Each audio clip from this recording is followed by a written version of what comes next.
You are listening to GHP Radio, powered by iTrackRadio.com, your independent music source.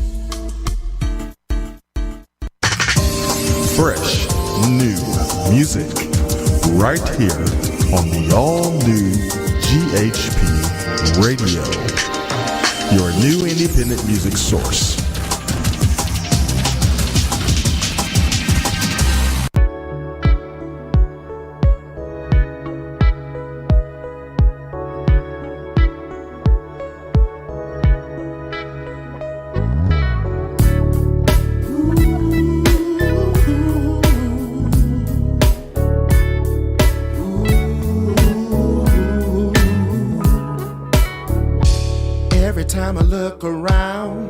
Sometimes I wonder, is this everything I wanna be? No matter where I go today, there's so much sadness. Is there ever gonna be a better day for us? Will there ever be a time for a better day? Will there ever be a better way? Can they pay off our sorrow and pain? Can't get enough from stimulus, just ain't enough to conquer this. Look around and you'll see things ain't changed. Things ain't changed, still remain. Things ain't changed. Things ain't changed, still the same. Things ain't Things ain't changed. Ooh, things ain't changed. Driving down 23rd, crossing over 35, visualizing how things should look now. Cruising down the boulevard, seeing all the action. One day this will change, oh Lord, I know. Things ain't changed, still remain. Things ain't changed.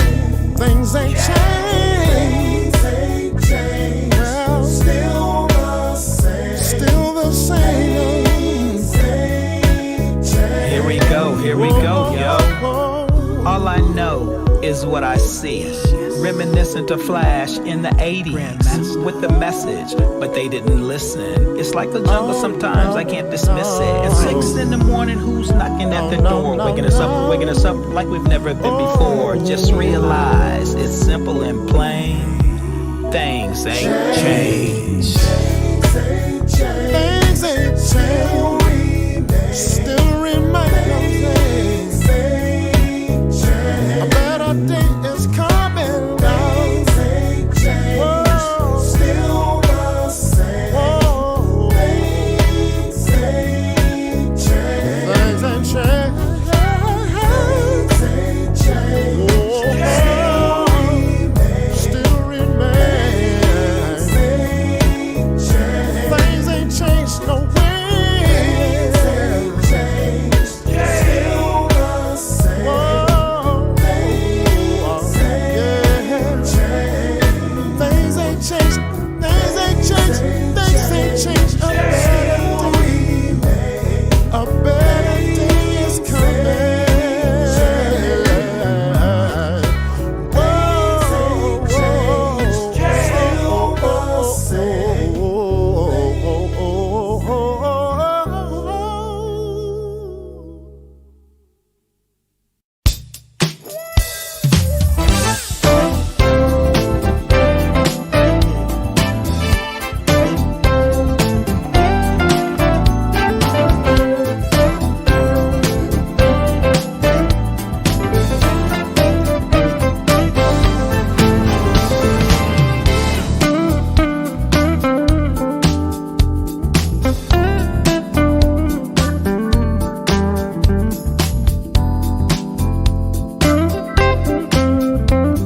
quirks in me, quirks in me. I'm glad I met you, so glad I met you. I can't believe you even talked to me. You turned and looked at me. You noticed me, you smiled at me. Wow. Ooh, hey. So glad I met you. So glad, baby. I want you next to me. So glad you get me. So glad, yeah. I know you understand the crazy quirks of me. I'm crazy. I wanna hold your hand.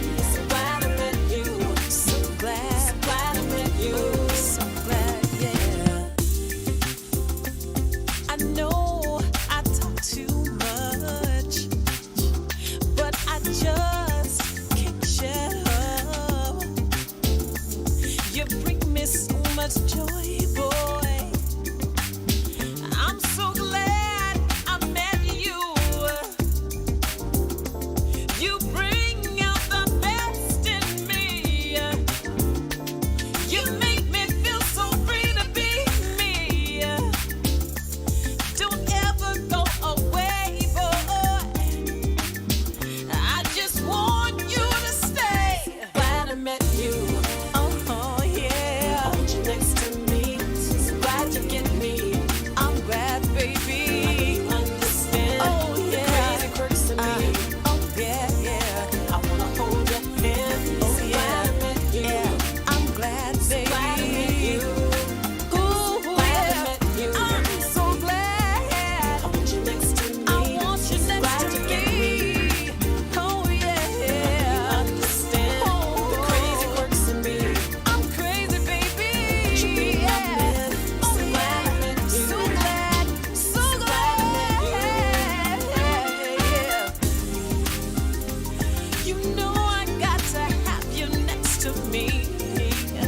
You got me seeing things I never thought I could be. I'm gonna shout it from the highest peak that I'm free and I'm me, 'cause you're next to me. Uh-huh. Ooh. Yeah, yeah, yeah. Hey. Uh-huh. Ooh. Yeah, yeah.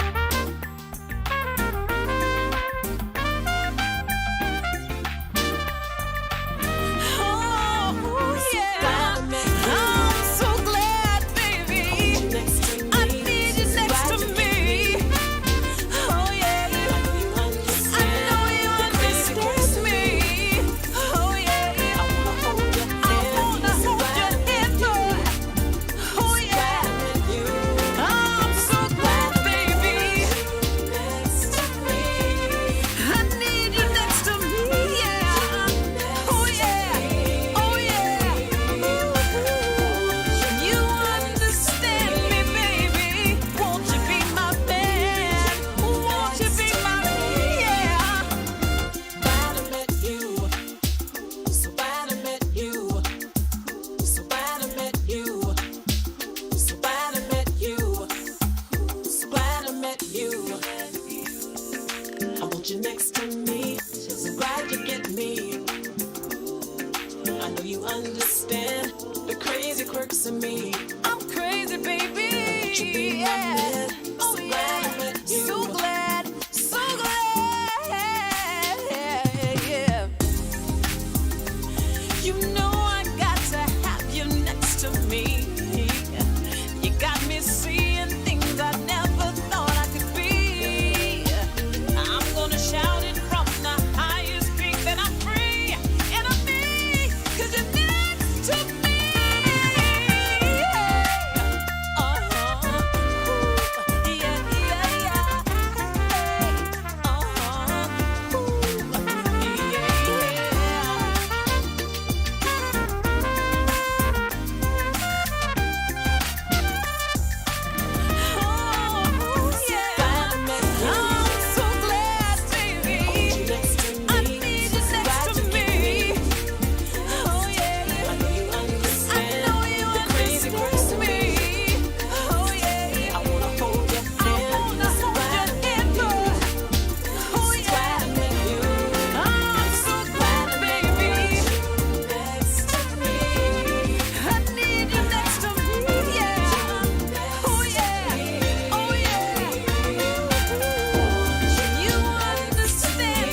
next to me.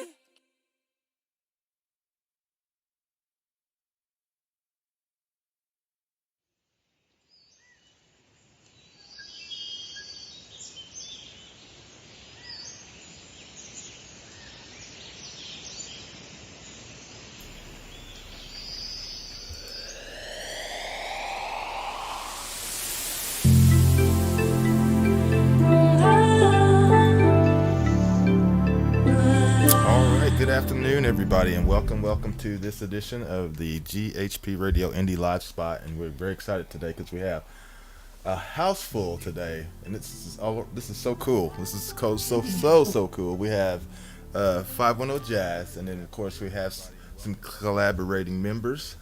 So let's kind of go through here. We actually have both John and David Vargas, also along with Michael Johnson, as well as let's see here. Oh, there's Dave Howard up in there. And then also new to us, Charlie Channel is in the house with us as well. Yeah. So help me welcome everybody, please. Hey, everyone. Hey. Hello. Yeah, welcome everybody. We're very excited about having you all here. And of course, Dave and both Daves. We got D. Varg and David Howard, and also John. They've actually been on the show before, so we happy you guys are returning, and you brought some friends as well, and Michael Johnson as well, has been here. So welcome everybody. Yeah. We're delighted to be here. Thank you. Yes. delighted. Yeah. Let's see here. So anyway, you guys all teamed up and did something very special, a nice track that we're going to actually introduce and play for our viewers today. Of course, we have been supporting that track over here on the show, and it's awesome track. I'm glad you guys passed that on over here to us, and I would like for you, John, and all of you to tell us about it and how you all came together to collab on it. Well, sure. I'll start out. I'm really happy that what you're doing here on the Indie Live Spot, and our good friend Keith Gilchrist over on Jazzology with Keith G, and several other shows, the WJMX show, that we met Dave Howard online in the chat rooms, just like we're doing here. Mm-hmm. And I think it was 2 years ago, Dave, that we were down at NAMM, the last NAMM, face-to-face NAMM that they had, and we got to live NAMM. Yeah, and I met Dave over. He was performing at one of the guitar manufacturers' booth on stage, and I got to say hello, and we talked about collabing on composing a song and producing it. Right. Yeah, it was a beautiful, great NAMM show. Just the year before, I think I got home, and then the COVID thing started. Right. I think.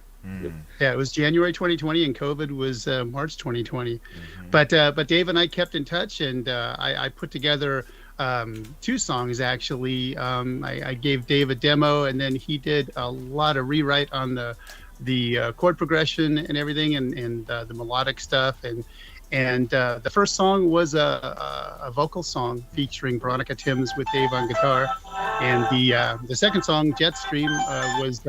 I had actually originally composed it with vocals, but we decided let's make this 510 Jazz's first instrumental release. Oh, wow. And Dave, you killed that.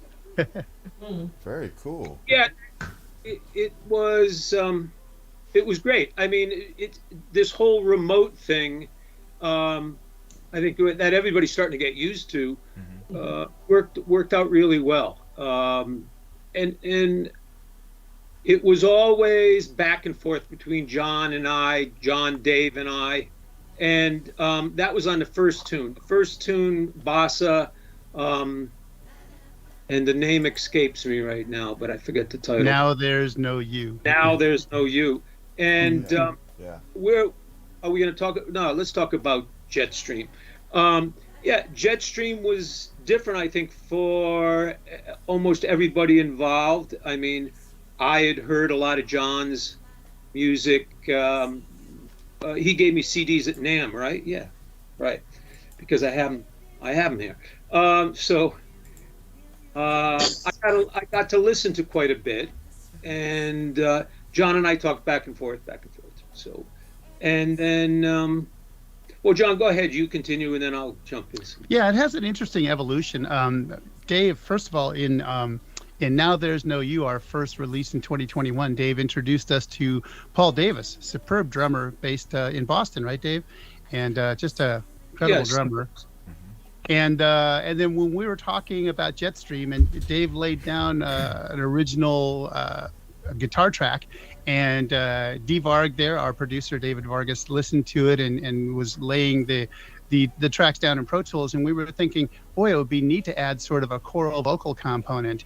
And I look back on the works of Dave Howard, the Dave Howard Initiative, and I will never forget that song Every Time You Go. I mean, Michael, that truly reminds me of like Manhattan Transfer vocalese stuff. And Dave said, well, maybe we could incorporate Michael J. Johnson into the song. So I think that just really added the Midas touch to that song, is those choral vocals, Michael.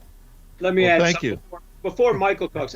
For me, years ago when I first met Michael, I had Michael on a quintet gig, and I always got to say this about him. When you work with a vocalist, it's always like, what key are you in? What key do you need to do this? Wait, no, don't worry about it. What?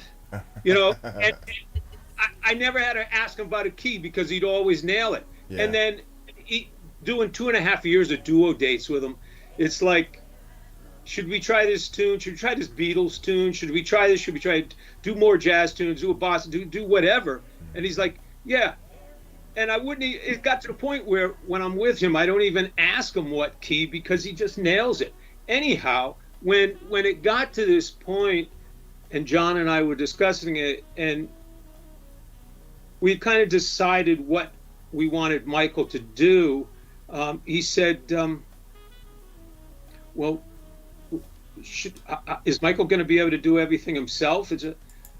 I said, yeah, the guy's a choir in a box, man. It's like, so go ahead, Michael. Sorry for interrupting. No, that's all right. No, I was just saying I was going to say it's quite a compliment, John, to say it sounded like Manhattan Transfer. Yeah, and that was my group, Green Line Extension. And originally with that song, I had said to Dave, hey, can I try to write lyrics to this? And he goes, yeah. So then I kind of laid down this 4-part thing and sent it to him, and he said, that's cool. And I said, can I have my group do this? And he goes, yeah. So that's kind of how that happened. And that tune's on not the last CD, but Infinite Blue, the second. Infinite Blue, yeah. Yeah, so it's been out for like 2 years, and I think it's probably one of the more popular tunes on it. You know. Well, it was very inspirational, and it really, David Vargas and I thought about it and thought, yeah, that would be wonderful to add a choral vocal component. So we were thrilled when you introduced us to Michael. And when we were all done, and after Michael laid down his tracks, we handed it back to David Vargas, our producer engineer.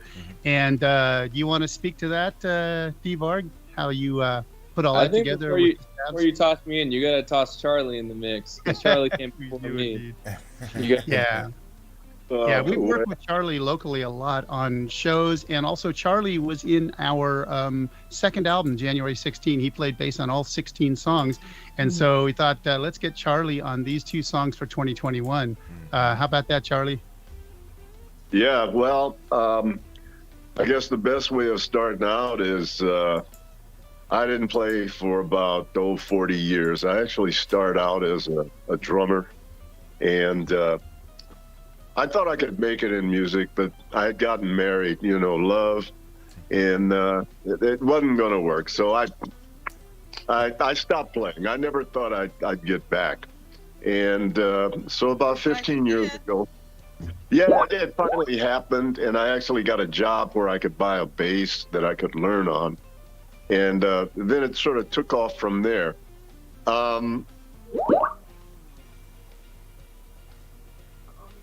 Uh-oh. What's that? Aw. Come back. Are you back? I'm back. Well, probably the best thing to do is just to kind of show you. Once I started moving around here, this is my space. It just all kind of stuff. And I think I met John at a jam session at a pizza parlor, right? And for some reason, we made this connection. And, he gave me a call on that first project. And then the next thing I know, I got a call and he said, "Oh, we're doing this other thing." And, it's COVID. My house is basically a studio. It's just a studio with bedrooms. Taking you in it here, and I happen to have a Pro Tools thing in here, and his son said, "Well, yeah, he's got Pro Tools." So I said, "Well, I've never done this before, but just send me the stems, and we'll just go from there." So just sort of came in here and brought them in. Now the real problem is that I had a whole bunch of different basses. And at first, they said, "Well, use the upright bass." And I was doing that, but in really listening to the rhythm, there needed to be a little more space. So I actually have a Sadowski 5-string. And when I really listened to what was going on rhythmically, I wanted to leave some space in there so that, the guitar would be there, the hits would be there. So basically, I just, gave them about, I don't know how many takes, probably about 4 or 5 different takes, and said, "Man, I hope I've given you enough in terms of vibes, where you can find something that you can use that will work out well." I really like the composition itself. It really has some real nice moments in it. And, then we just transferred it over. I was just absolutely astounded after I heard how D-Varg put this whole thing together. And, listening to Dave Howard's solo and the manipulation on that guitar, man, it's a killer, man. It's nice. It really. I just want to say something kind of in regards, to Charlie, but also the remote thing. John was talking about, and I think I might have talked to Dave. We were kind of doing a 3-way message thing, and what's the matter? Come on, what's the matter with you guys? You said you wouldn't go there. So yeah, we were.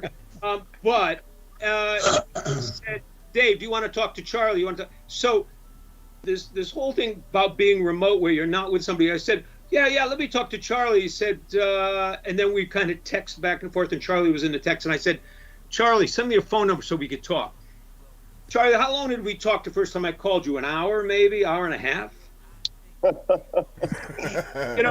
And I just said, I got back to John. I said, "This cat, just let him do his thing. This is the guy. He's good. He's just let him do it."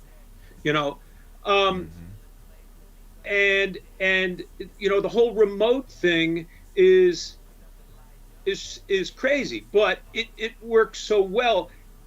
I mean, I knew after talking to Charlie for the length of time, wow, his head's in the spot. He's ready to go. It was great. So, but the remote thing, because it's remote, I needed to talk to the guy, and right. And it's funny how many. We've talked several times since, and it's that kind of thing. When it's remote, I need to speak to somebody. Mm-hmm. I understand. I found in talking about, this is what I'm hearing, this is what I'm not hearing, this is where I think it should, go, and, what are we doing? It really made a great difference, especially just in the choice of instruments that I decided to use in order to, complement basically the vibe that was there. Mm-hmm. I think we talked how many times? We talked a whole bunch of times. It really worked well. Also, D-Varg introduced us to the keyboard musician. You want to talk about that, David? Yeah. So I moved to the city of Hayward a few years ago, and there's a church that I attend just about every Sunday, just up the road from me. And I was attending church one Sunday, and there was this church pianist that was just so inspiring and evoked emotion and inspiration. And I had to build the confidence to talk to him after church, after Mass one day, and ask, hey, would you ever consider playing for some of the music that my band makes? And he was all for it. So we were able to, I think it was also a kind of COVID-style session where his name's Alan Del Rosario, and he also lives in Hayward. He's actually traveling in Europe right now, I believe. But he was able to send us keyboard sessions. So my dad chatted with Alan and shared with him what he was looking to get, what kind of sounds, and Alan was able to record that at his house and send it over to us. And it worked out really nicely. So it was neat. Like, it was really neat to incorporate so many new people that I haven't been able to work with on projects, people all over the world. And I just find that to be a huge blessing. And I agree with Dave. The approach to remote recording really does work when you put some time and effort to kind of express what you're looking for with the musicians. You kind of have to preface it and establish that kind of common understanding of how you're going to approach the recording of the song. And I think for me, that was the hardest part to let go of, is that control. Because leading up to this project, I was able to be in the studio with musicians and make microphone choices, placement choices. Right. And I had more of a helping hand, but this one was just like, you're just trusting in your fellow musicians that they're going to be able to deliver based on their skill set and experiences that they bring to the table. And it really came out nicely. And I feel like with all the musicians here, Michael Johnson's the one I had the least amount of contact with. I think Michael, maybe my dad or Dave, but Michael really nailed it. And everyone, not to take away from anyone on this project, but man, that was just, when I kept getting source files sent to me from all over the country, added them into Pro Tools, they all sounded really, really nice and really kind of built this vibe for the Jetstream song. Very nice. And I have to say, D-Varg, you've got the best smile I have ever seen. I love it. Just lights up your face. It just gives me this nice little feeling inside. I love your smile. Likewise, you're too kind. Thank you. Look at his fathers. Look at the fathers. And Dave, Keith is in the house. He says, "Hush, Dave." I'll get back to him. I already, okay. And he's got the pine wood ready, so Yeah. Oh, the jazz man and the pine wood. You better watch out, Dave That's Howard. right. The jazz man. Hey, jazz man. What's happening, Keith? Lord B. Well, Dave, you just have something good to say. That's all. He does. He always does. Always. I mean, I talk to that guy once, twice a day. He's always telling you to hush. What did you say, Dave? This is coming off very well, I see. I don't let me hear, but that's all right. Yeah. I want to say something. This is, you got 5 artists on there, plus this is coming off very well. And, I like this. We got to do more of this. Why, so you can sleep? No, I'm not asleep. No, I'm just looking at the, everything that's coming off, the conversation and seeing everybody on the screen and coming up on the YouTube channel. It's coming off very well. Thank you, Gary. Yes. I have something to say to Charlie. I love that you could share that how long you put your bass down and that you come back, because when I share my story, people are encouraged by that. They need to hear stories like that, because when they hear you play, they think that you've never stopped playing. And I did the same thing. Got married, had to go to work, and I realized back then, not many people were interested in a female saxophone player. It's better now, but so I got married, fell in love, and but now I get the 100% support from my husband, aka baby daddy, and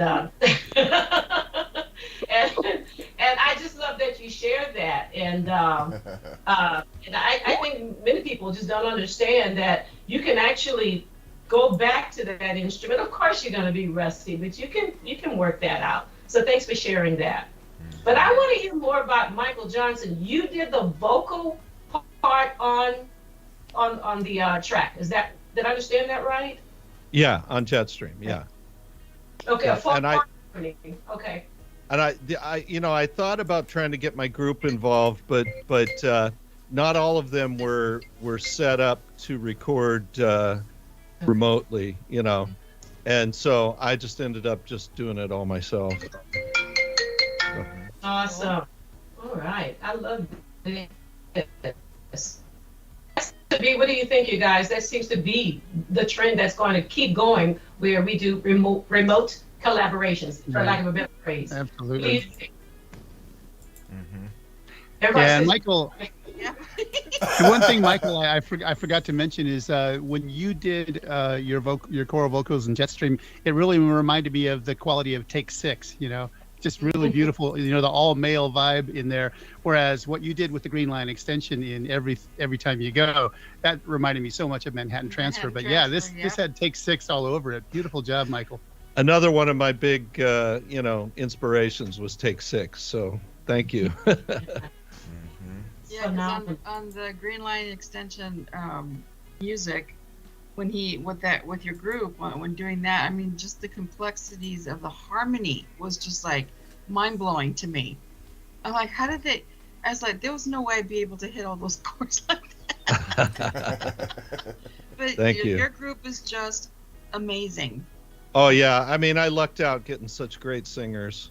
Yes, Yeah. you did, because they are amazing. They hit every single note, and like I said, just the intricacies of the harmonies, the way that it was arranged, is just phenomenal. Thank you. Very nice. Got blown away from hearing that. I'm like, wow. And then when I heard Jetstream, I'm like, oh, maybe. And then when I saw, I was like, yep, it's Michael. I saw your name on the credits. I'm like, yeah, Michael. I should have known. And also, you can hear something in the background. Also, I was guessing it might be our friend over here, D Varg. Was that you in the back, D Varg? That was, yeah. So I have like these kind of rap ad libs that come in and out. And when I was mixing the song, I had a lot of the instrumentation and Michael's vocals together. But I'm like, I want it just to be a tad bit more interesting and more energetic. And I kind of have a small hip hop background, and I'm reminded one influence that comes to mind. The inspiration kind of behind it was a producer named Swizz Beatz, and he does a lot of hip hop production for like people like Jay-Z and Drake and DMX, rest in peace. And Swizz Beatz would come underneath some of these songs and have these kind of percussive style ad libs that would just be like uh-huhs and things like that. But he would kind of manipulate the sound to sound slightly muffled and delayed and echoed, and I was like, let's try something like that. And then so for me it was like, well, what can I say? And I was like 737, 747, 757, like the jet, the airplane models. Exactly. I think by Boeing. Exactly. So cool. So I was like, then it was fun. It worked out nicely, and I think my dad. I was like, I hope my dad doesn't have a heart attack. I hope no one. Because he loved it so much, that's why. Yeah. But after listening to it a couple of times, I was telling D-Varg that it reminded me of like the interplay between the air traffic controller and the pilot. Yeah. So I thought that was kind of a cool thing to think about. Yeah. Yeah. Nicely done. Very nicely Very done. much so. Very much so. Yep. Thanks. Well, gee, should we hear it? I think so. So, man, because it was such a great effort from all of you guys, everybody that put it into this. It just made it what it is, and it's just wonderful. So, we'll go ahead and introduce that right now to our viewers, and then of course we'll come back and continue our conversation with everybody. So everybody, get ready for this wonderful trip, and we'll be right back. Keep it live right here on the Indie Live Spot.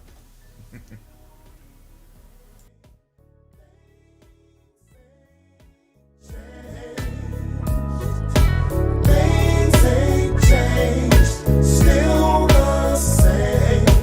Things ain't changed. Things ain't changed.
But mostly I've just been obsessed with music. I mean, for 27 years, I didn't have it. So that's why I don't cook. I mean, I designed this house for my wife because she was in a wheelchair and everything, for a long time. Yeah, but I spend all my time with music. Just every moment. Because, starting when you're 60 years old, 50 years old, you don't have much time, really. Yeah. So every moment is just focused on music and making music, Well, that's a good thing. All right. Well, we're back. We're back. I just wanted to bring us back. We were just having some conversation offline, and we finished up listening to Jetstream. It was wonderful. It was great. And so anyway, everybody, I want to say congratulations to you all for doing such a wonderful job. Thank you, Gare. Yeah. So anyway, so we were just, like I said, we're just having conversation. So what are you guys were talking about there? Well, I was Ray asking. just getting into Charlie's business. No. Or like the way you said all up in his Kool-Aid, the way you said it.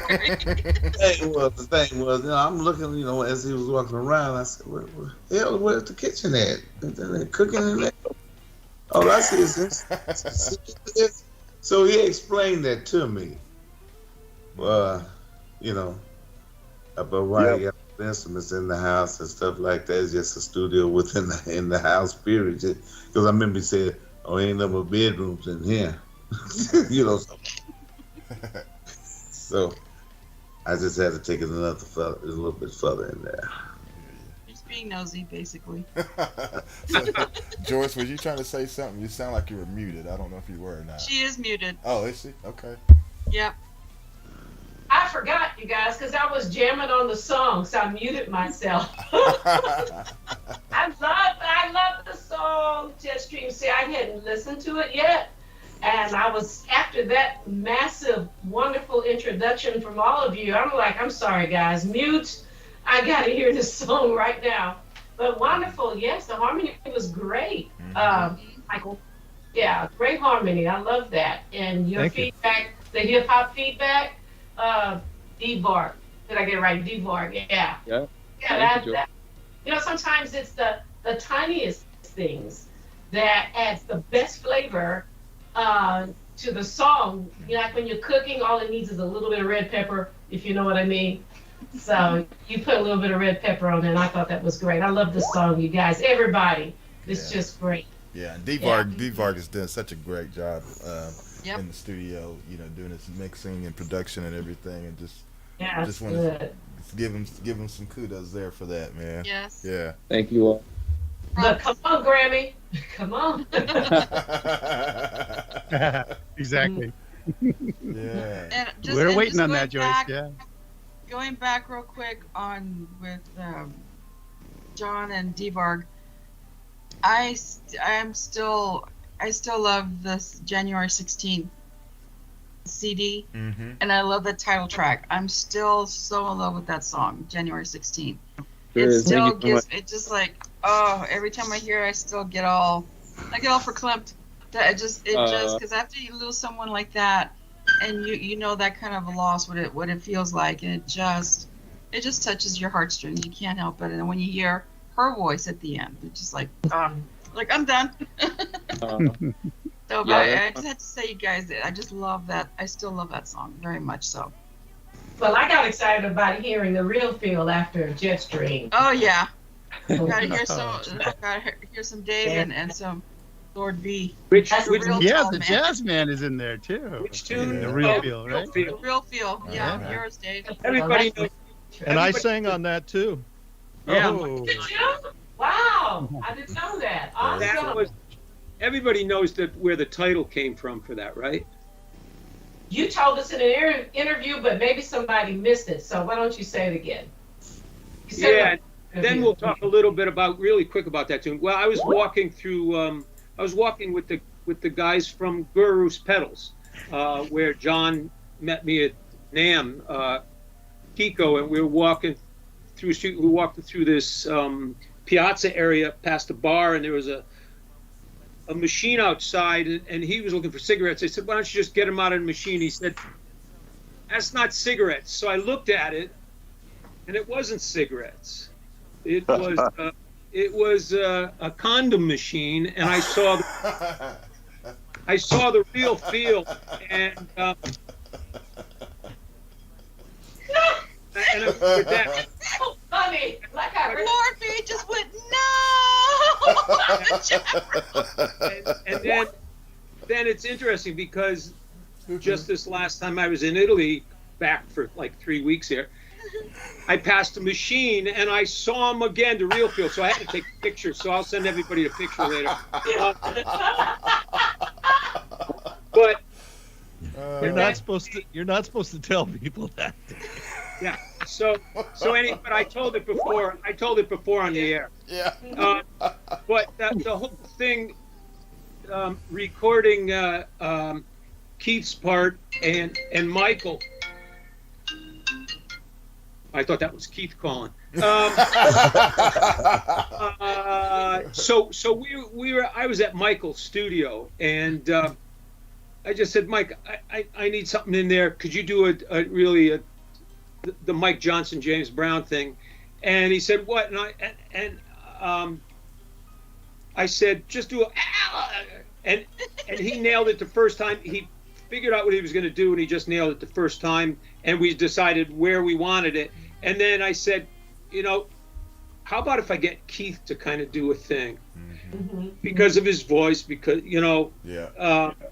I mean, I love the guy, but I called him and I said, Keith, could you record a couple things? I think he did 3 different things. And he said, well, what for? I don't know if I even told him.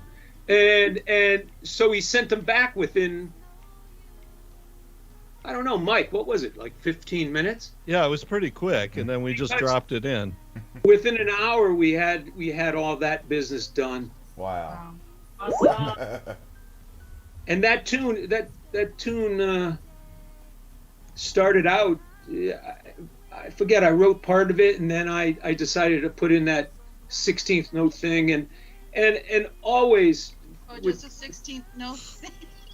Well, let me ask you and Michael and David. Joyce knows what I'm talking about. Everybody knows.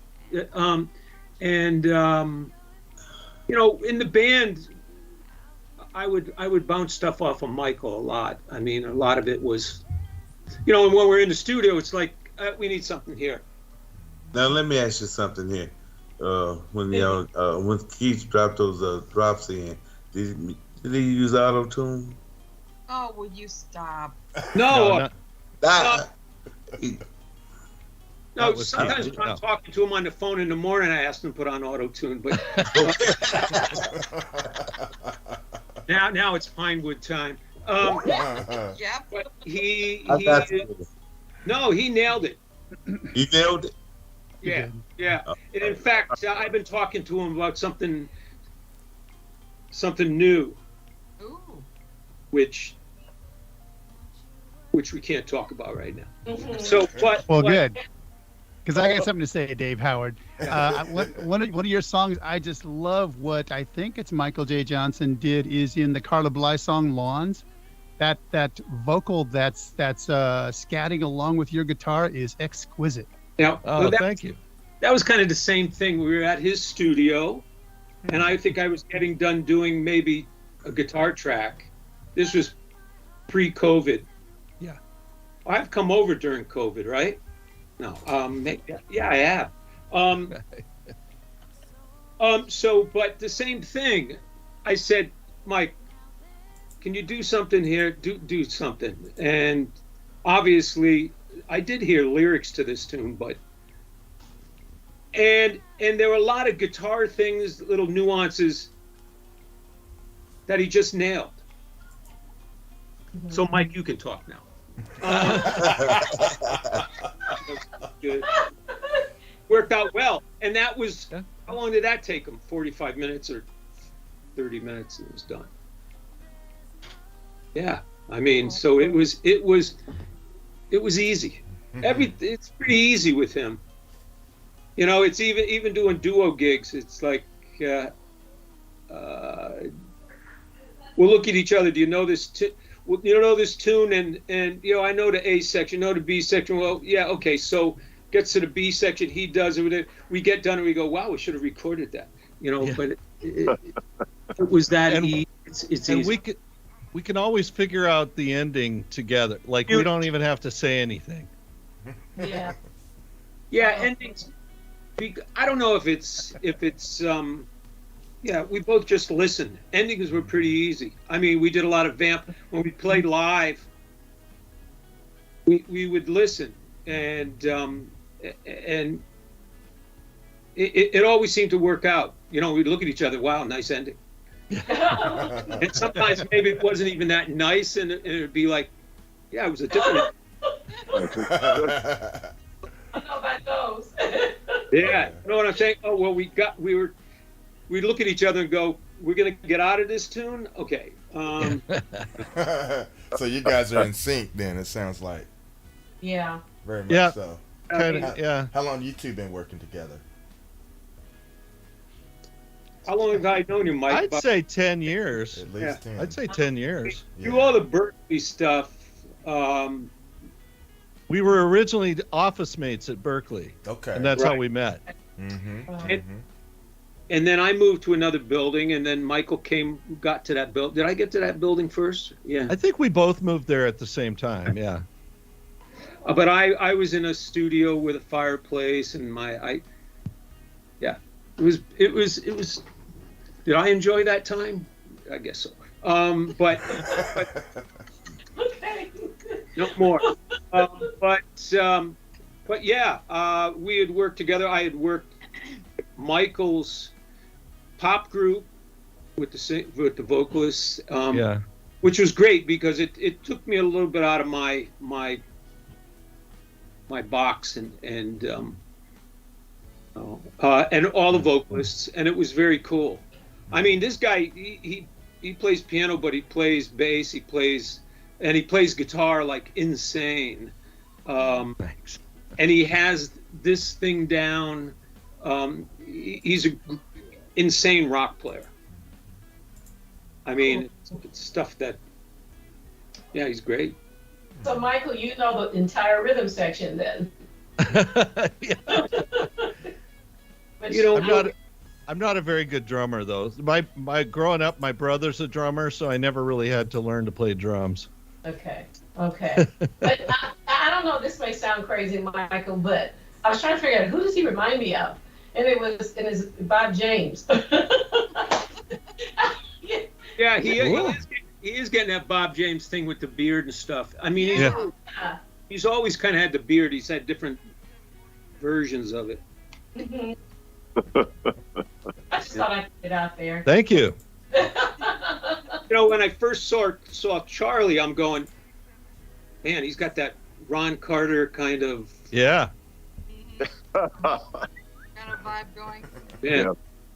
One of my idols, for sure. Yeah. But back to what John had said about those tunes, it was easy. It was easy, and it worked. And a lot of times we think the same. And even where we placed Keith's recording part in. Yeah. And we go, Mike, how about here? How about here? Well, let's move it. Let's do it here. You know, so you find a pocket and. Mm-hmm. Insert there. You know, with Jetstream, you know, John and I talked back and forth a lot, and we'd spend 30 minutes, 45 minutes on the phone. Well, what about it? What about it? I said, I want to do the chord changes different. Do the chord changes different. What, you know, and then I was really I was concerned because the tune, and correct me, John, it started out as a vocal tune or a vocal idea. Yeah. And so usually when I'm asked to collab on something like this and something's in, I mean, I look at the melody and and the chords, and I think the first thing we adjusted were some chords, right? We did some rewrite of some chords. Yep. And then John said, well, do the melody how you want. And I said, well, there's a melody. So I was able to kind of keep the integrity of what you had, John, kind of, and make it more of a instrumental melody. Yeah, I was really surprised because you preserved a lot of the melody that I had actually composed for the vocal part, but yeah, you added your touch to it, and I think it has that really cool breakdown where you do some really cool solo licks on guitar, and there's some nice bass syncopation going on there with the Rhodes too. So yeah, beautifully done, Dave.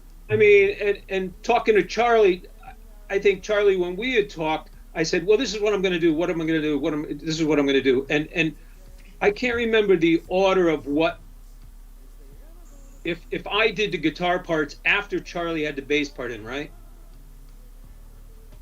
Well, you know, I remember listening to some of the chord changes and what was written, but that wasn't what I was hearing as what the bass should be holding down in order to create that platform.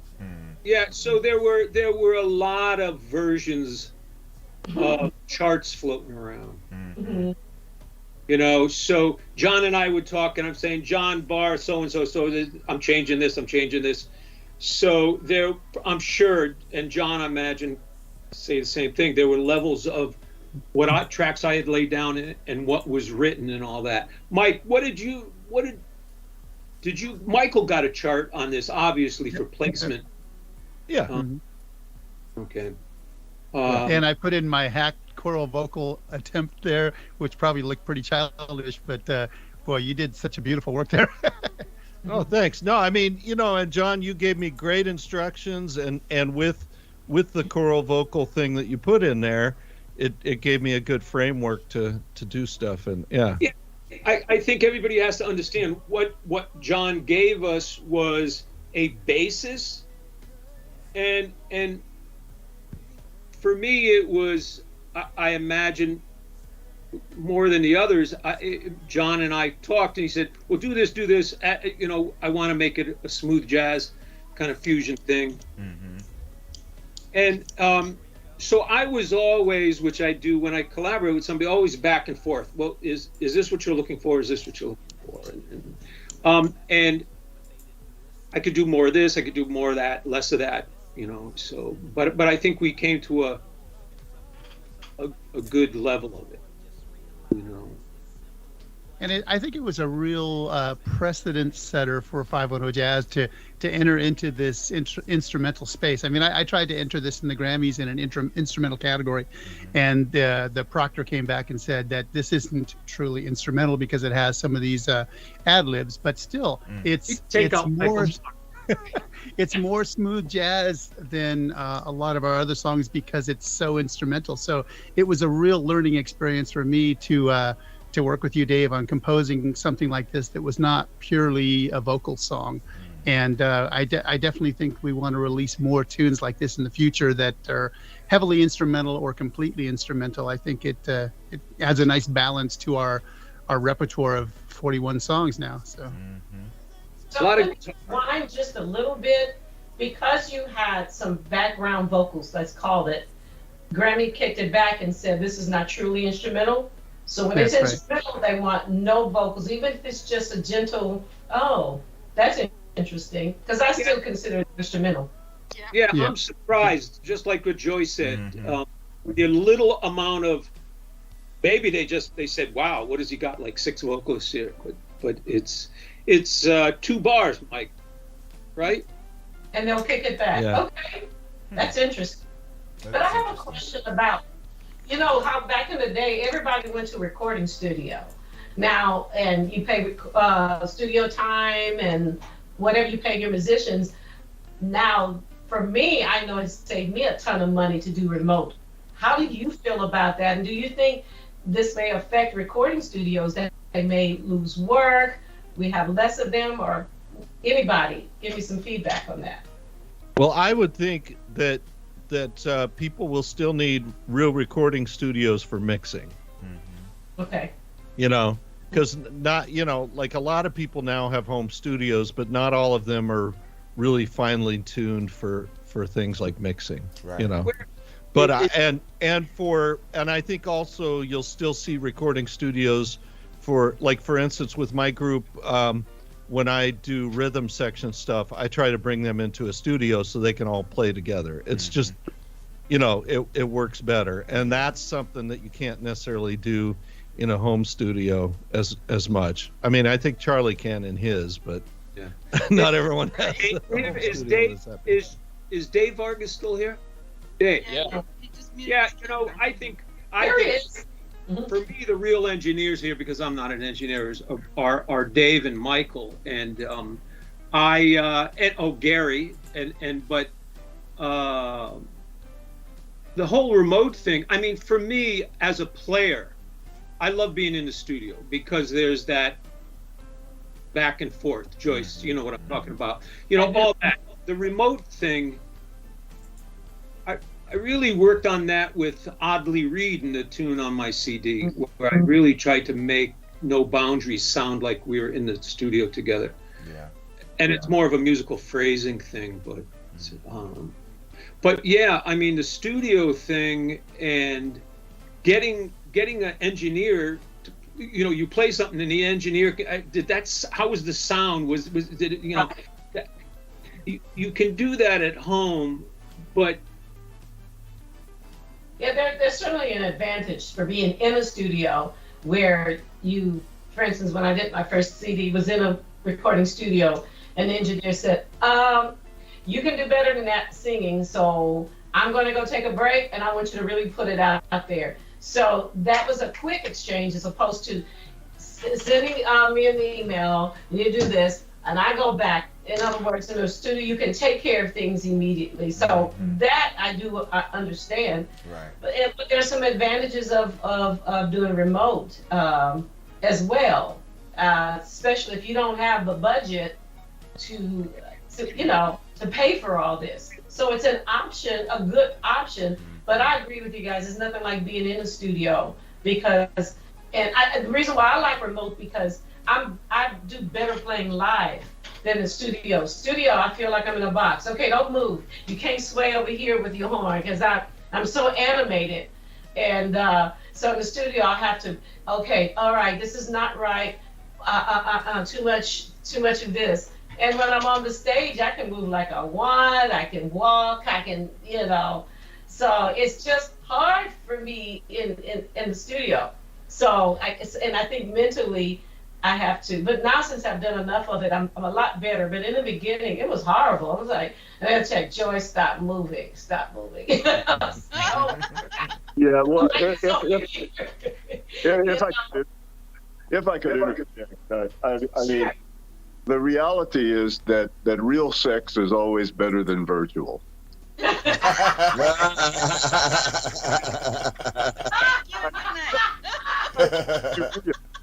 You know what I mean? Yeah. And when you're sharing, you know, with somebody really in the room, it's got to be better. So, yeah. But I've been actually talking to most of the guys and gals that I work with. You know, like this is a little device. It's called a Raspberry Pi, and you can put these things together in such a way that the latency can be really low. Now, like after I finish this session, we'll actually be doing a house concert, and I'll be working with a trio, and basically we'll be using one of these little boxes and connecting up and doing a live stream. That's pretty cool. And it's just like we're in the same room, you know, 10 feet apart. Now, the visual component, usually we just put up Zoom, but we mute the audio on Zoom because otherwise you get latency. Right. But it's sort of like you're in the same room, and we have a pretty good time with it. We've been doing it. Actually, COVID started it. And I have a neighbor who has neurological degenerative disease. She was a music lover. She can't go out anymore. So like once a week, we do a live stream into her house, and we have a trio, and her friends who used to come by and hang and go out and hear music, they're all together. So, it has its place. Now that's a little different than doing, real recording where you want to have really high quality and all of that, or mixing and all of that. Because I'll be going to a jam session later on too, live. It's good stuff. But the home studio, it has its utility, and you use it. And actually, some folks are using this jack trip type thing, or they call them jam boxes and other names, and they're really doing some fairly good recording with it. And I'm always reminded when someone says, "Yeah, but you're not in the room and you can't see the other person really." I said, "Well, Stevie didn't seem to have any problems with that." So, I mean, the ear, man, the hearing and the feeling, Right. So I think about it like that. That's good. That's a great way to look at it. I want to add to Joyce. Could I add to your point? Because I think the great technical question that you asked, it's like a dilemma for some musicians, right? Like, I feel like when I first wrote my first or second song, I didn't know how to record music, so of course I, found a recording studio, and I've always kind of had this weird enthusiasm for DIY, like do it yourself. Yeah. So after attending the studio for several months and paying for my sessions, I started to pick up. I would just sit when my engineer would mix songs, and I would pick up on what he was doing, and eventually I bought an interface. I thought maybe I'll try recording some stuff at home, and the interface came with Pro Tools, and that kind of opened up the door, opened Pandora's box as to how much you could do at home. Yeah. But I think for any musician, I think the recording studio is always going to have a place, because there's going to be people that have these relationships with their engineers where they don't want anyone else to do it but their engineers. Right. Because they've established that rapport. And you hear at the top of the big musicians, they have their go-to engineer, but their go-to engineer may come to their house because that big musician has the recording studio in the house. Now they have the funding to do that. Absolutely. There's that, and then there's the people that want to say, I taught myself how to cook. I taught myself how to do algebra. I think I could teach myself how to do some recording. I taught myself how to master my instrument. Yeah. So I think there's all those different walks of life, and they kind of pick where they want to go. But I think the technology is so good now that you can get great work from home. Yes. You can get great work from any kind of room as long as you have the tools and you know how to make the room work for you to a more or less to a certain extent. But you save a lot of money when you kind of front load it, and if you wanted to record yourself, if you wanted to mix yourself, you do lose that kind of sometimes you lose that human connection with people, because some musicians want to come and record and they just want to leave. They don't want to be there for mixing and production decisions and all that. You're carrying that load on yourself. So, but it's fun. I mean, I don't know. I think it's a great question to ask, and I'm glad that today in 2021 people have options to do it, or wherever you want.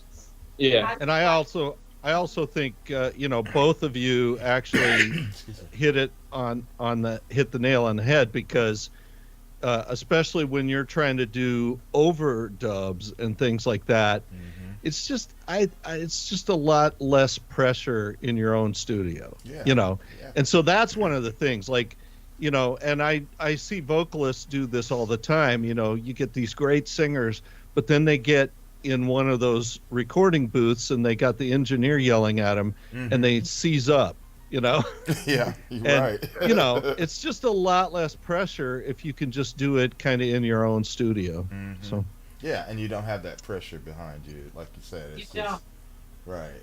And it's an interesting discussion. It's a really interesting discussion. When David and I worked on our first album, Bossa 510, 16 songs. And then 2 years later, we came out with January 16, also another 16 songs. And we just basically turned our house upside down. We had a bedroom that was like the vocal booth. I think I was doing demo vocals in the bathroom. We had Charlie Channel playing bass all the way on the other side of the house. We had a 50-foot snake running over to him. And I think it was a real breakthrough when David got a controller that let him have a live mic where he could talk to the musicians through their own mics. But Right. it was, a real challenge for David, because he was not only producer and engineer, but he also did all of the sound modeling and setting up all the mics. I think when he had the string quartet over for 4 songs, that was a real challenge for him. But I totally agree with you, Joyce, that it would be wonderful if we could afford to book studio time. But I chose as executive producer to pay the session players, and so that's why we're blessed that my wife is so patient about turning the house upside down for a whole day. And it's always a scramble at the end of the session to put everything away after the musicians go home. So Yeah, I'm blessed in the same way that I have a husband who he doesn't mind. He's 200% behind me. I miss him on occasion. He can't make it because when I'm done playing, because I'll have 3 horns set up, and he'll walk on the stage and say, "Go mingle, I got it." And he'll break apart my flute, my saxophones, and it's that's great. And when he's not there, I went, "Oh, I gotta do this myself." Because you're he tired. strikes your gear? Wow. He strikes your gear for you? Oh yeah. That's so cool. Wow. Yeah. And depending, because I do solo gigs, he'll set up the sound, and he learned how to do sound to help support me. So, but so I'm blessed in that area, because not everybody, just because you have a spouse doesn't mean they're supportive. But like you, I'm so glad that he allows me to stay up all night. Sometimes he doesn't worry. I got my own room. This is my space, and I keep it as clean and as messy as I want to. So that's your dungeon, huh? That's your what? That's your dungeon, huh? Yeah. My woman cave. I have my room, and nobody else. I don't even want anybody cleaning in it. No. I want you to touch it. I don't care if it looks junky, because when I'm looking for something, I remember the last time I used it, and I go to that area. So that's just me. Yeah. So. Yeah, I think it's all about the same in that regards too. Mike, Charlie. Yeah, I have a very supportive wife. And I was telling everyone that we're buying a new house, and like right away she's talking about where my studio is going to be and everything, and she's helping me plan it out and everything. So but she's also a musician. She teaches at Berkeley too. So Oh wow, see that helps. Yeah, and what I do with my husband, I say call us instead of call me. We're partners. This is our business together. You know what I mean? Said, okay, when do you want us? Because I've come to depend on him a lot. But Charles, I have to agree with you. Okay, if he goes away or whatever, and I'm first, I don't think I want to get married again either.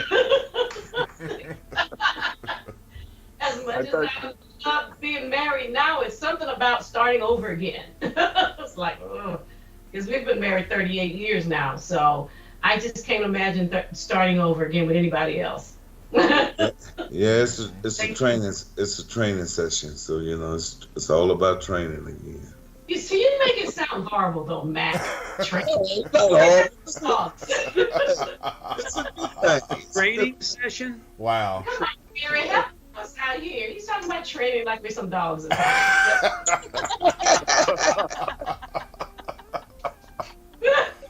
Oh man. It's more like phases of life, everything is a phase. You go through one thing and you're on to the next. Right.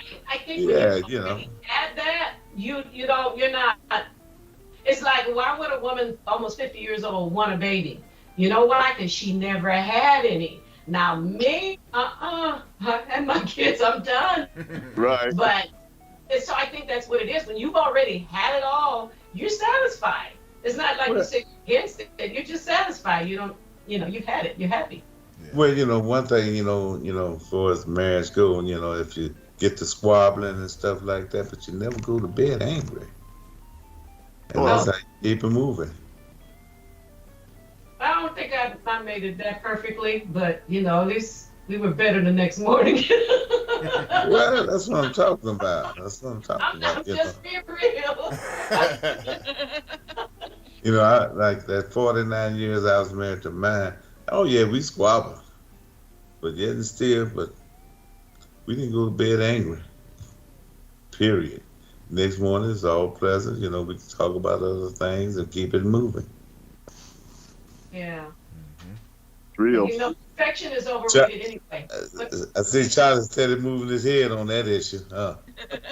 Yeah. Yeah. Yeah, that's the way I was taught, man. By my father and mother. It's like, you work it out. You work it out. You do work it out. With nobody else involved, you two work it out. Where were you? Where were you born in, Charles? You need to say that again. You froze up, Joyce. You broke up, Joyce. Oh, I did? Yeah. Okay, Charles, were you born and raised in San Francisco area? Again, what was that? San Francisco, that's where you live now, right? San Francisco Bay Area, the peninsula, right between San Jose and San Francisco. Were you born and raised there? I was born in Oakland, California. Okay. And raised down in Southern California, a place called Venice, and by Santa Monica, like that. Because you have the most pleasant voice. It's like, and I have a cousin that has the same, but he grew up in Detroit. So I was like, I love your voice. You could be a radio DJ. Nice voice. I did that a long time ago. I was actually working for KCRW. Had a jazz show and all of that. Nice. I've always really loved music. Yeah. And hey Charlie, those women love our voices like that, cause I said Charles. I was just checking.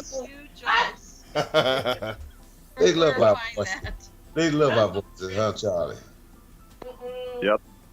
And I have to really tell people I'm a true bass, I mean, my formats are way down around 100 hertz, Yeah. And oftentimes they say, well, do you sing? And I say, you really don't want to hear that, right? I know that's right.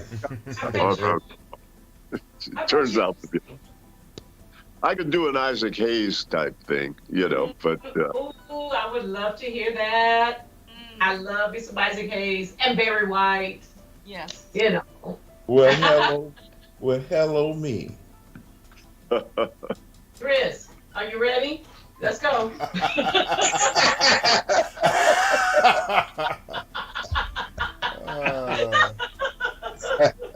funny. Oh, and Henry just got you too.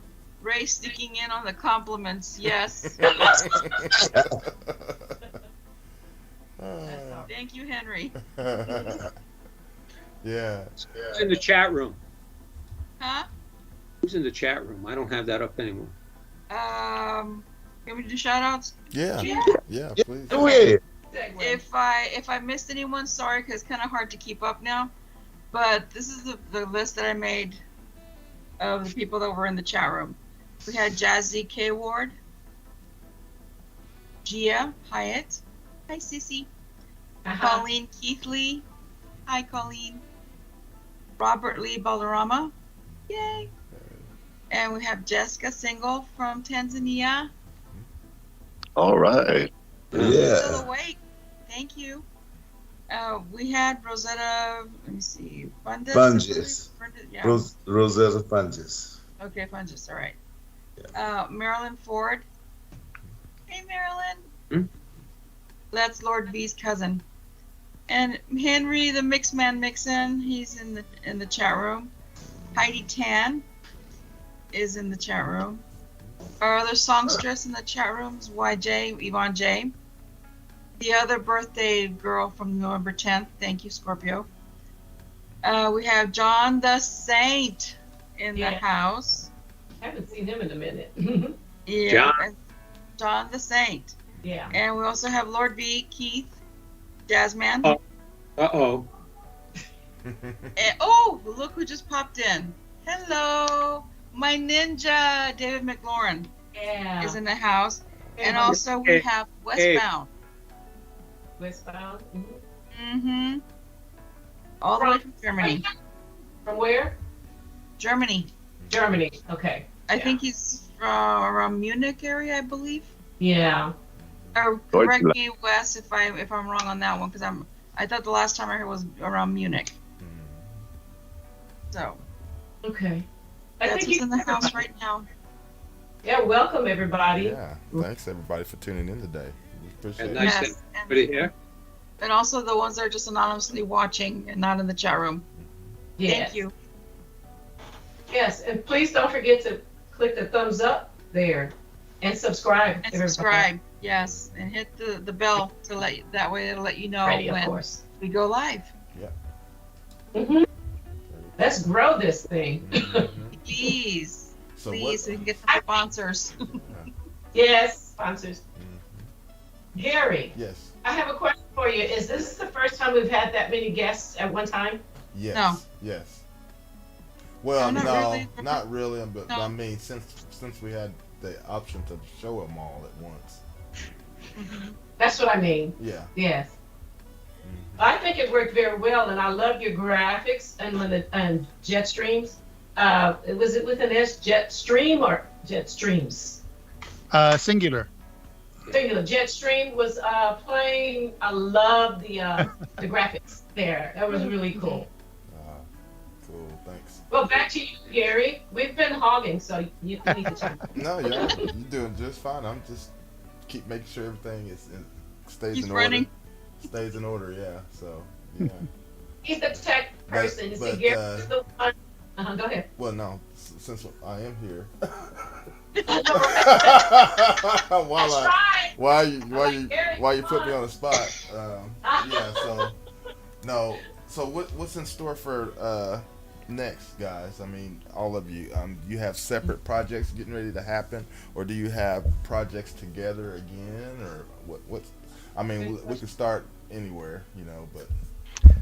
Yeah, I'm composing a couple of new songs. I've been talking to a friend that I met on the internet, David Longoria. He's also an Academy member, and so I'm hoping that maybe I can get him involved in some vocals. And he's also a trumpeter. But hopefully in the next year time frame, I think 510 Jazz has just released these two songs for 2021, and we also got two shows.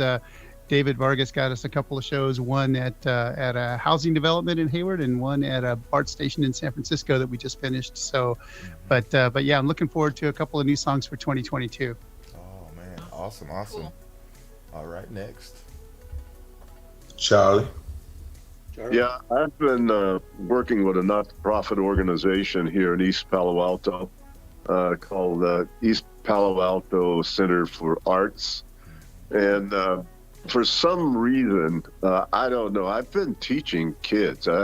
People ask me to teach, and I'm actually making money doing it. I like I'm teaching piano, guitar, ukulele, and I don't play any of them. But what I do is I just love music, and so I just try to encourage the kids to play and just teach them the fundamentals. I think if they progress to the point where they know everything I know, I'm going to go and say, you need to get a real teacher.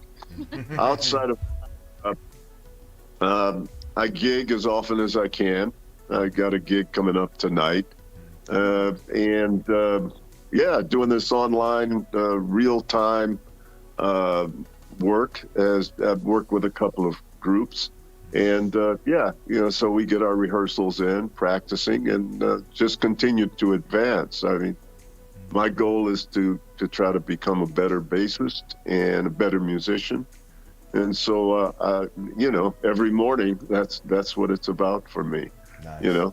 I actually make enough money to feed myself doing this, and I'm absolutely amazed. Great. So That's great. For a while, I couldn't figure out whether I was a professional or not. I went to one of the International Society of Bassists convention, and you know, there's this category between professional and whatever else is happening in the music world.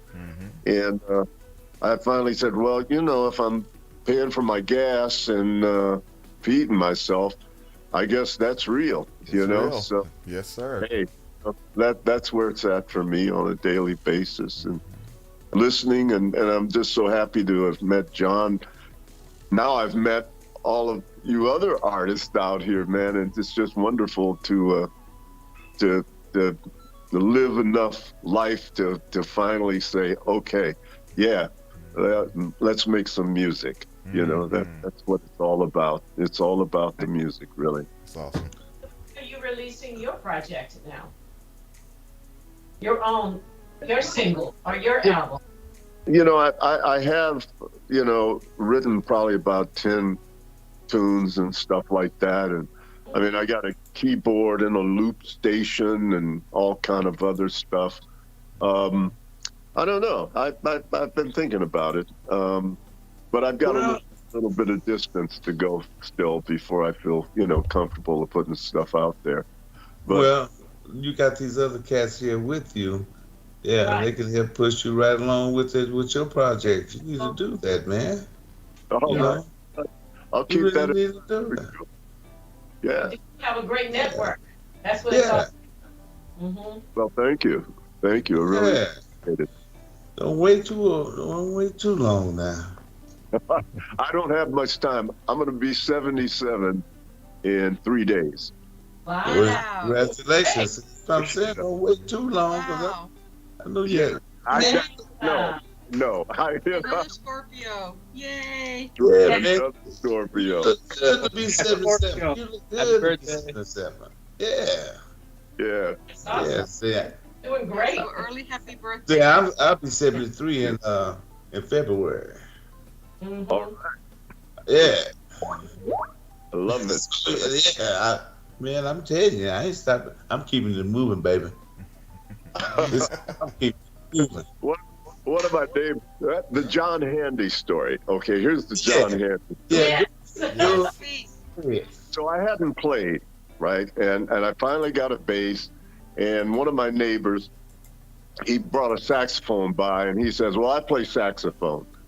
And then he introduced me to another neighbor who introduced me to another bongero and a conguero. And I said, wow, man, like, if I get together with these percussionists and I play the bass, at least I can work on my time, you know? Mm-hmm. So we started doing that and ran into this guy, Tony Rodriguez. And he said, John Handy lives around the corner from me in Oakland. He says, I'm having a barbecue. Okay. And he said, John's going to come by. So I go, oh, wow, that's cool. He said, well, come on. So I went on over to his house. Okay, so the barbecue was really good. Now, the plan was after the barbecue, not John Handy, but my neighbor who had introduced me to all these cats, we were going to go to a coffee house and we were going to jam, you know? And we had practiced a night in Tunisia, right? So the saxophone player, you know, we had talked to him. He says, yeah, I can play it. Okay, so after the barbecue, we go to the coffee house, and Tony and I, we start. We look over at Robert, that was his name. He's on the saxophone, and he's like this. And he's like this, you know. He doesn't do anything. I mean, he never hit one note. And so Tony and I, we played the whole song together, you know, and we made it through. So afterwards, I am pissed, right? I am pissed. You know, I don't say a word to Robert. You know, I was so mad. And we were driving across this bridge. It's called the San Mateo Bridge, you know. And So as we're driving across the bridge, I'm driving the car like, and I ain't gonna look at him. I ain't at him, and I couldn't hold it in any longer. And I said, "Damn it, man! What the hell was wrong with you?" I've never seen anything like, I was just totally out of it. And what was wrong with you? And Robert, he's looking out and he goes, "John Handy. Why did John Handy have to be there?" John Handy. He looks in the audience. Robert had froze. And I told him, I said, "You want to know why John Handy was there? Because John Coltrane is dead." We were laying down some time, some rhythm, Wow. That could have raised the dead. I mean, any good musician, if they would have heard that groove, it was so good, Anyway, I forgive Robert. I understand. Things like that happen. But that's the John Handy story. Afterwards, John came up and he said, "Hey, Charlie, man, you're really creative." That's what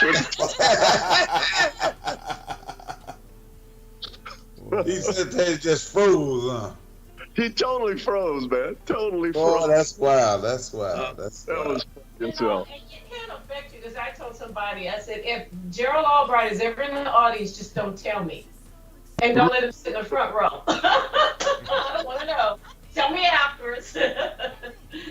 I had to really get over that, I mean, all you cats from Berkeley and everything, whether Ron's there or whoever it might be, I finally have to say, I have to assume that the best bass player in the world is in the audience. Because you really don't know. You really don't. know. You really don't.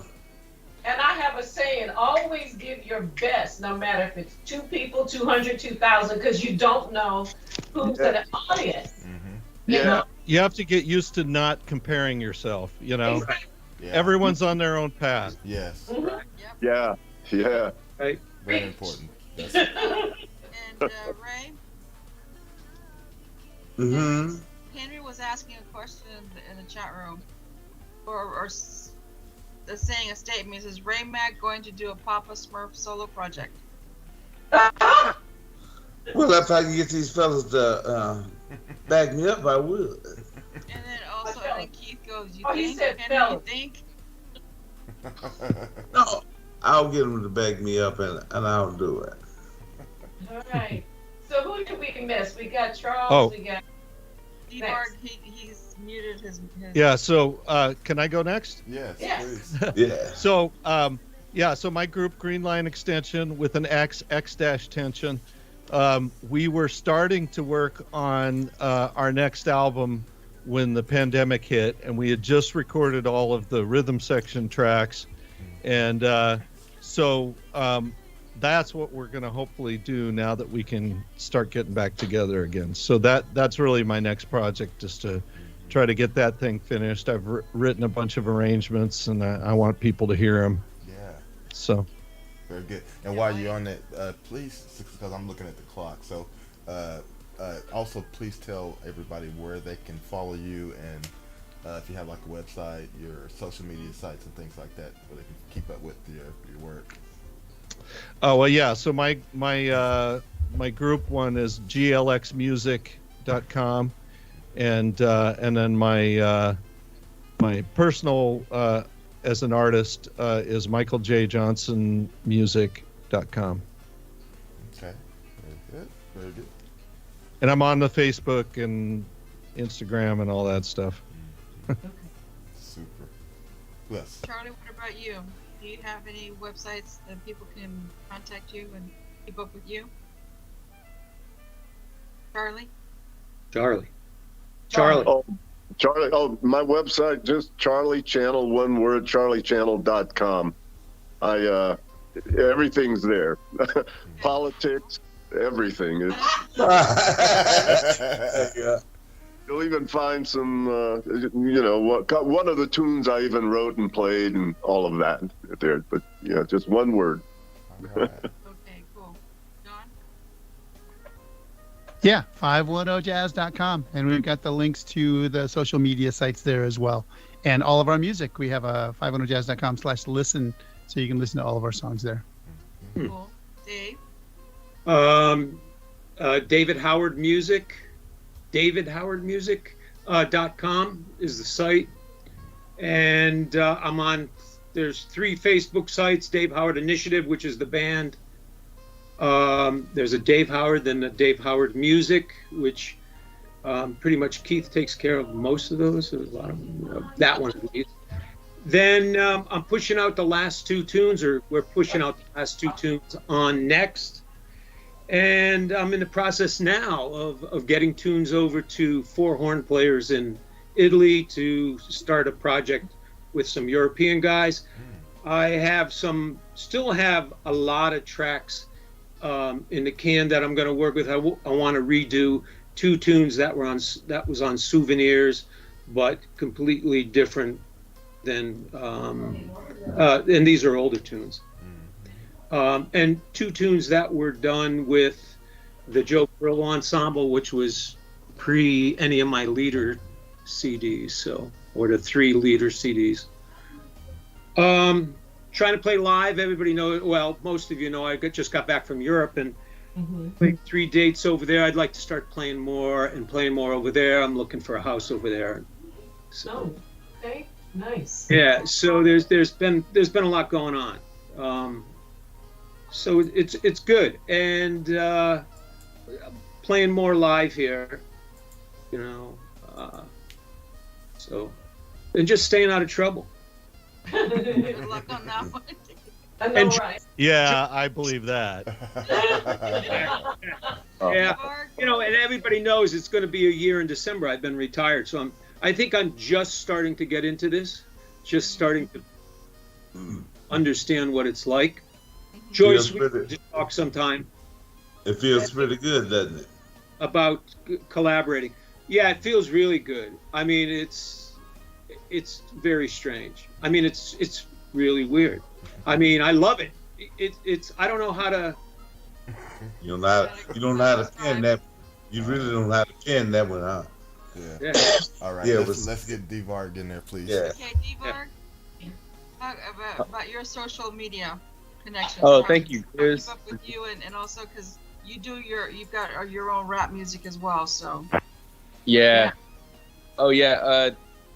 My Instagram, I infrequently post on Instagram, and I've been doing a lot less social media, but I do have an Instagram, and that's DVARG510, so DVARG510, and you'll see some music related posts there. Music project wise, there's a buddy that I'm helping him.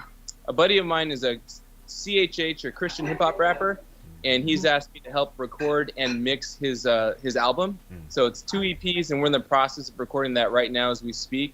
So I've mixed several of his songs, and we're working on a fun song together. And one thing that I want to try to do for this song is see if there's a way that I could record a choir. So have choir in the background, because I've never done that before. Yeah. So of course I need like a space to do that, but I'd like to try that out and go from there. So that's kind of my thing. I'm currently in school, and when I'm in school, I feel like I don't have much music, so it comes in waves. But when the semester ends, I'll have like a month or 2 to kind of get back and try to record some more music. So more to come. All right. Thanks for asking. Awesome. Me share. Yeah, awesome. Do you have your own website, or you share it with your dad?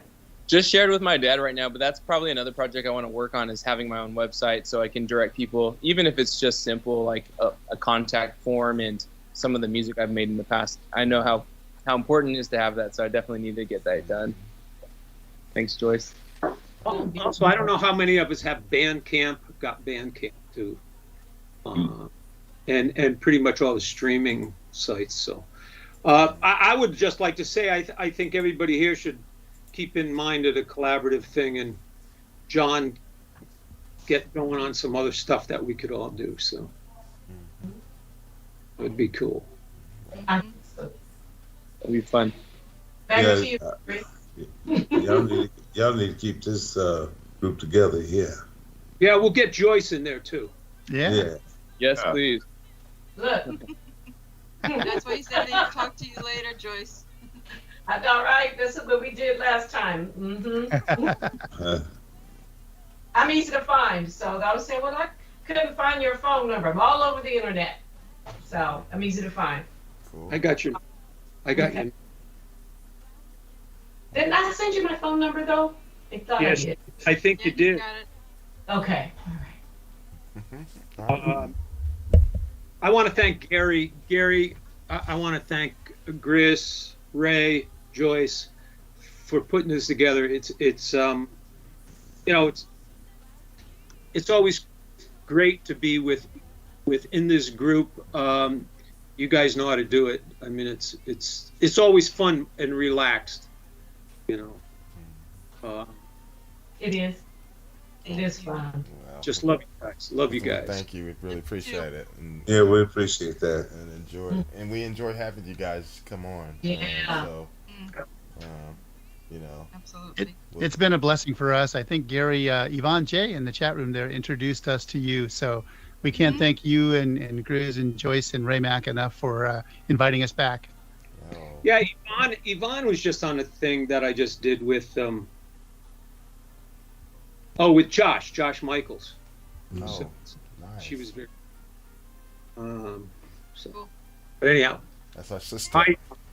Yep. Yeah, she's sweet. Great. Okay. Yeah, that's my neighbor. Yvonne. Joyce. Yvonne's my neighbor. She's around the corner down the street from me. John, I thought you were about to do this. Because if not, we were going to go with you. And another funny thing, David Howard, when you took your glasses off, because I have another screen to the side where I'm looking at us in the chat, and I looked at it and I thought, who is that in the group and when did he come in? And so I go back and take his glasses off, you guys. I thought, who was that? I need these so much, but sometimes when I'm on the computer thing, I've got to take them. Yeah, but when you look That's at okay. She has these moments. who is that? I'll keep them. With the moment, I'll never forget the moment about the light. And I said, well, The lights. yeah, remember when she was, what is that? She was looking in the screen. I said, well, Rich is finally, she realized, oh, it's the light. Oh. Her lamp. Little light thing up here. Okay. You see, I can cover it, Yeah. And I had a back screen, and so I got rid of the back screen, and I said, but I still have this circular thing in here, and it was this, so, She tells me, stop laughing. This is one of those goofy moments. You want to say, hey, don't tell anybody I did that. Oh, that was funny. It's almost like falling on stage, you guys, when you're performing and you fall, and everybody's looking, Falling on stage? Yeah. Have you ever done that? No. Charles said, yeah. I mean, things like that happen. I stopped drinking. Wait a minute. I did start. No, never mind.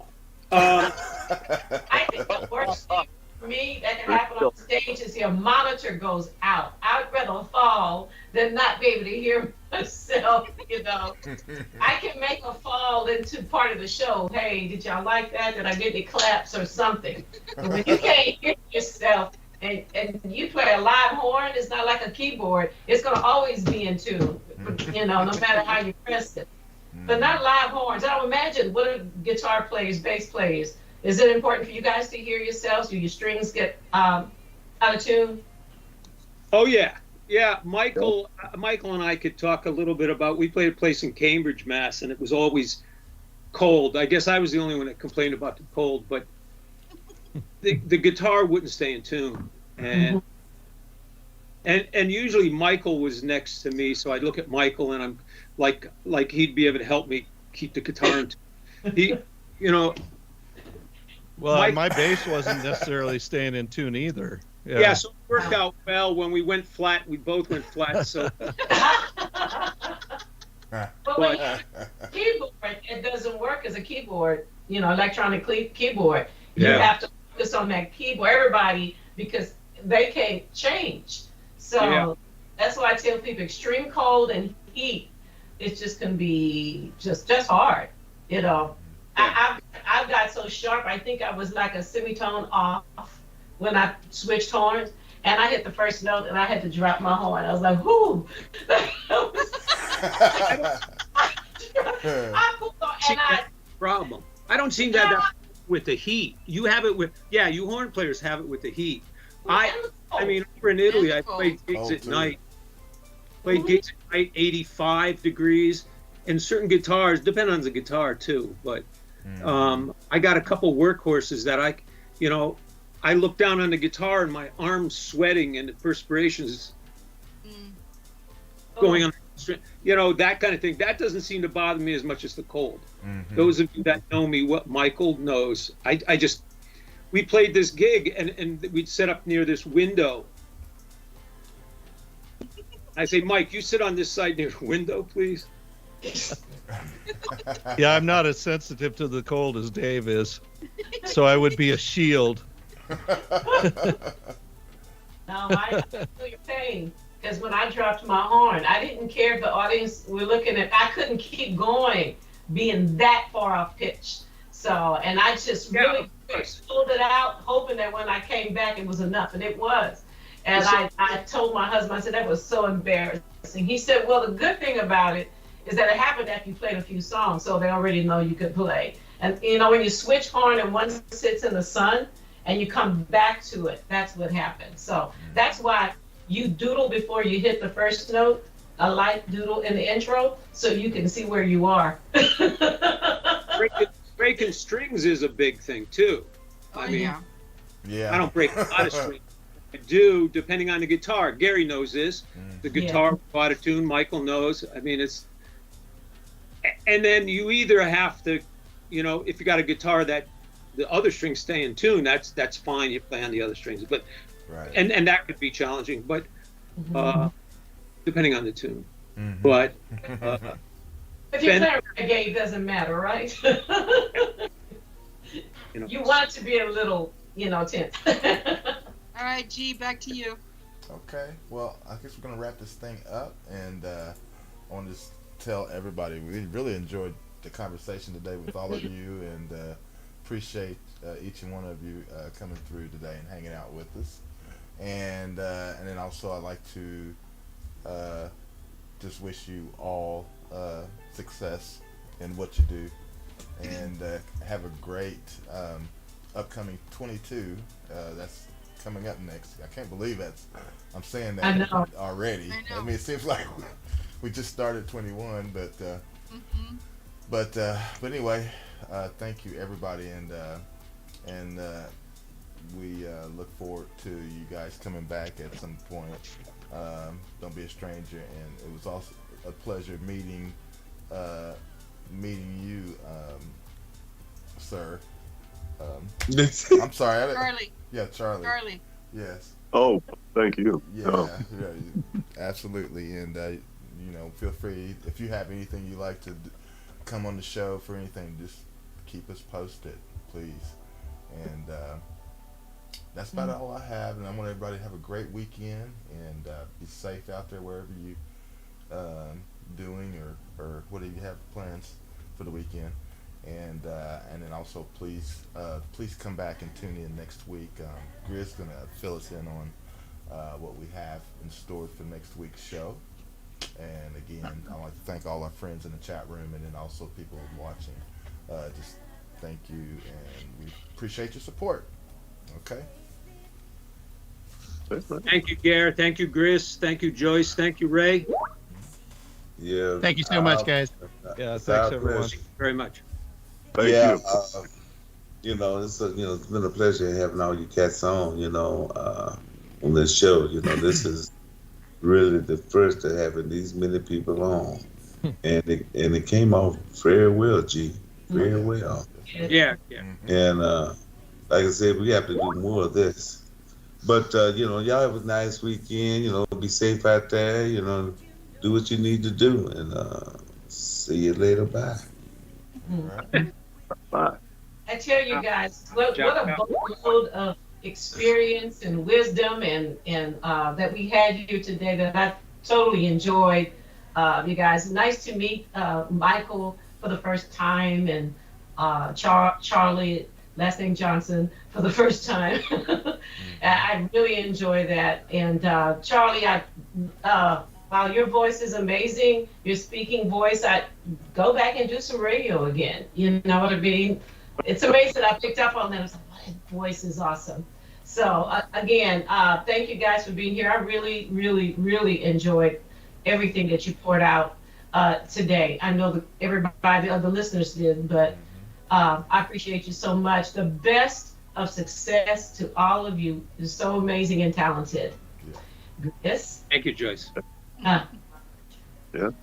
Thank you. Great meeting you, Joyce. Thank you, gentlemen. Thank you for being Thank here. you. I'm so glad we were able to get as many of the collaborators for the Jetstreams project from 510 Jazz. So I wish we would have had the other gentlemen as well, but unfortunately scheduling was not cooperating. So we could have had one more on there. But thank you again for being here and taking the time. Because I know you guys are busy, so thank you.